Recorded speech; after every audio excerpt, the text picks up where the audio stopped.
تعالي يا بيه، تعالي، ما هيبقى يوم اسود على راسها النهارده.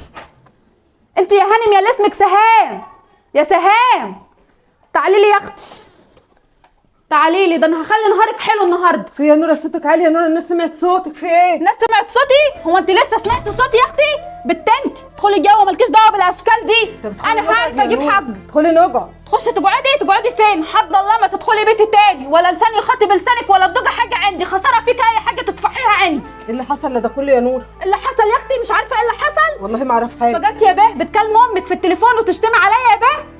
انا يا نورة والله ما حصل مني حاجه زي كده، مين اللي قال لك كده؟ ايوه يا ولاد الملاك اللي ما بتغلطش في حد، اللي قال لي يا اختي. انا عارفه اجيب حق منك ازاي؟ يا نورة اهدي، انت عارفه ان جوزي خلقه ضيق يا نورة، انت هتخربي بيتك كده، جوزي هيمشيني. خايفه من جوزك يا اختي؟ بتغلطي ليه فيها لما انت خايفه من جوزك؟ اريحك انا اللي هدخل جوزك في الموضوع ولا هدخل جوزي في الموضوع؟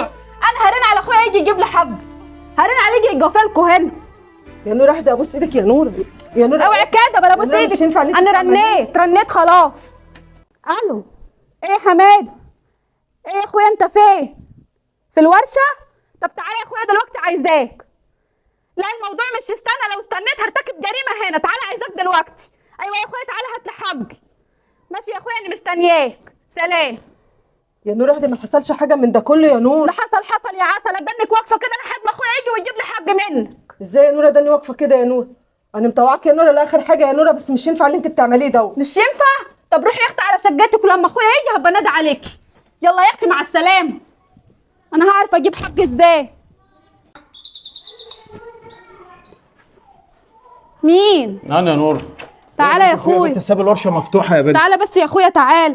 اجي هو اللي هيجيب لي حق ويجفلكوا. لا خش بس في تعالى يا اخويا. في ايه؟ تعالى بس هحكي لك على كل حاجه. تعالى كويس انك جيت. تعالى يا اخويا عشان تجيب لي حق. يقول اخويا اخويا خوت اقدر كده معاه في الورشه زبون جارفني، يعني فاصل من الدنيا طبيعي. اهدي. يا اخويا اختك اهم من الورش. ماشي في ايه؟ انا هقول لك في ايه؟ ها؟ الهانم اللي فوق اللي بقول عليها ملاك وبحسبها طيبه، اتكلم امها في التليفون وتشتم عليا ومنحايمه تقول لامها عليا. لا غلطان.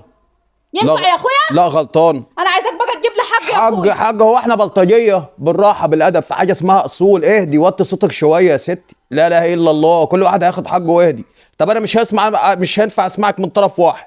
انا سمعت منك، محتاج ان انا اسمع منها. طيب عايز تسمع منها يا اخويا؟ اندهلها. انده لمين يا اخويا؟ هي تستجرى تنزل؟ بقول لك غلطانه فيها وشتماني. هي بلاها عين تنزل؟ لا ما هي لو ما نزلتش يبقى غلطانه فعلا. دلوقتي يا اخويا تلاقيها راحت لمها، يا اما مستخبيه فوق. والله يا اخويا ما هتنزل تاني. معقوله؟ انا هوريك دلوقتي يا اخويا ان هي مش هتنزل. افتحي يا رانيا. ازيك يا رانيا؟ الحمد لله. خالد جه يا رانيا؟ طب اندهى عليه. تعالي يا سهام. لا معلش يا استاذ حماده، دقيقه واحده بس. ايه يابا خير؟ ما تخش يا بنتي. ربنا يخليك، معلش يا استاذ حماده والنبي هطلب منك طلب. انت عارف ان جوزي صعب وممكن اتطلق فيها، والنبي يا استاذ حماده الله يخليك. بص انا ما عملتش في نوره حاجه غلط والله، ولو لها حاجه عندي ولو لها حاجه انا راضيه باللي انت تحكم بيه. والله انا ما عارف مين اللي وصل لها الكلام ده. معلش هتلاقي سوء تفاهم، بس انت بالكلمتين اللي انت قلتيهم دول يابا انت عداك العيب. طب تعالي. طيب لا مش هينفع عشان نوره حالفه ان انا ما ادخلش عندها. حلف؟ انت حالفه عليها؟ لا نوره تحلف على نفسها مش علينا احنا. تعالي بس دقيقه يابا اشربي حاجه وامشي. تعالي.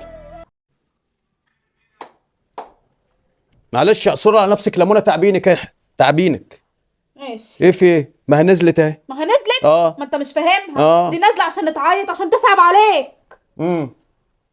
طب نوحد الله. طيب ونصلي على النبي عليه الصلاه والسلام. ايه اللي حصل؟ اللي حصل؟ انا اقول لك يا اخويا اللي حصل، وان كان يرضيك يا اخويا انت بقى تحكم من غير شتيمه وقله ادب. من غير شتيمه يا اخويا. ما انا عارفه انك هتجيب لي حاجه عشان كده احكي لك. الهانم قاعده فوق في شقتها وبتتكلم في التليفون مع عمها وعماله تشتم عليا وتقول كلام وحش عليا. يرضيك؟ لا مش يرضيني. الكلام ده حصل يا سهام؟ والله ما حصل حاجه من دي يا استاذ حماده، انا فعلا كنت بكلم امي بس الكلام مش كان على نوره خالص. والله هي فهمت خالص وما عرفش مين اللي وصل لها الكلام ده. طب انت صحيح هو انت مراقبه تليفونها المكالمه دي؟ امال انت عرفتي منين المكالمه دي وصلتك ازاي؟ تليفونها ليه؟ انت كنت بتتصنطي؟ طيب ولا بتصنط. طب انت عرفتي المكالمه دي منين؟ عرفتها ازاي؟ خلاص يا اخويا اللي قال لي. انت مين اللي كان معاكي فوق ساعه المكالمه دي يا مدام؟ كان معايا رانيا بنت اختك. رانيا بنتي كانت فوق؟ ما بصراحه رانيا بنتي اللي جايه لي، وانا بنتي عمرها ما بتكذب ابدا. هي فين؟ بنت رانيا؟ تعالي. انا عارفه ان بنتي ما بتكذبش. تعالي يا فين من غير كده. انت كنت فوق عند مرات عمك وسمعتها بتتكلم في التليفون. سمعتها ماسكه السماعه وعماله تقول لامها ايه ده نورة ما بتاكلش، ده نورة ما بتنضفش، ده نورة مش عندها هدوم. ده كله انت سمعتيها بتقول لامها هناك. انا يا رانيا قلت كده يا رانيا؟ ايوه قلت كده. خلاص ما هي ما بتكدب، رانيا بنت اختي ما بتكدبش. بقول لك ايه، صلي على النبي. عليه الصلاه والسلام. انت حقك على راسي من فوق، احنا اللي غلطانين. انت بنت اصول، انت اللي ليك حق مش احنا. مش عايز اسمع كلامك ولا عايز بصي تفتح لسانك بنص كلمه. خلاص انت ليك حق واللي يرضيكي رجباتي.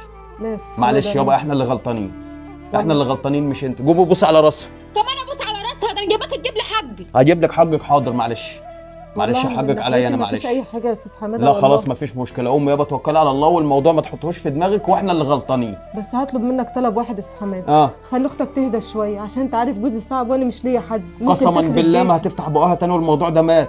حط في بطنك بطيخه صيف يابا اطمني. روحي. ماشي يا استاذ حماده. روحي يابا. معلش انت ليكي حق. الله يسترك يا رب. ما بتبصيش على راسها ليه؟ ابص على راس مين؟ انت سيبتها تمشي يا اخويا؟ بقى انا جايباك عشان تهد البيت فوق راسها، هتسيبها تمشي؟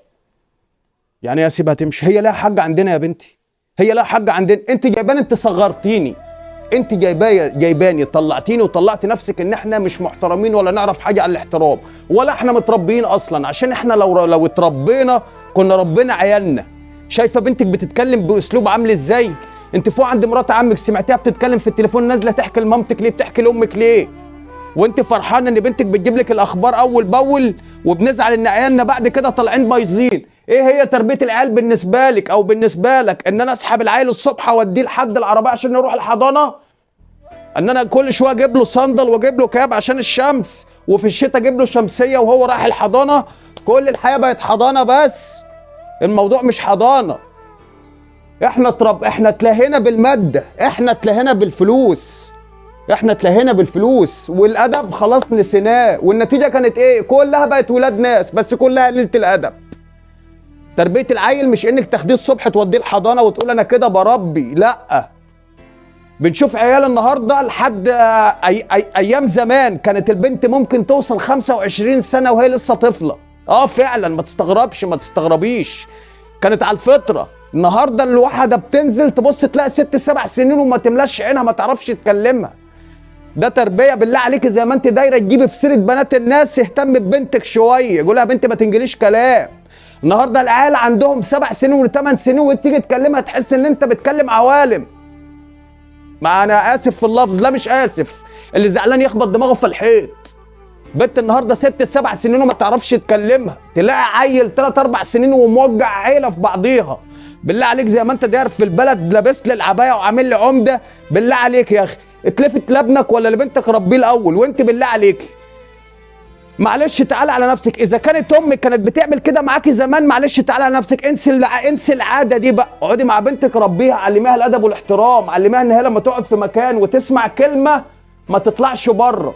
وما نستقلش بعيالنا، عيالنا بيضحكوا علينا، العيال اللي بربونا مش احنا اللي بنربيهم. خلي بالك ابنك او بنتك ممكن يكون 6 7 سنين بس ممكن يخليك تخسر اهلك والبلد اللي انت قاعد فيه. السلام عليكم ورحمه الله وبركاته.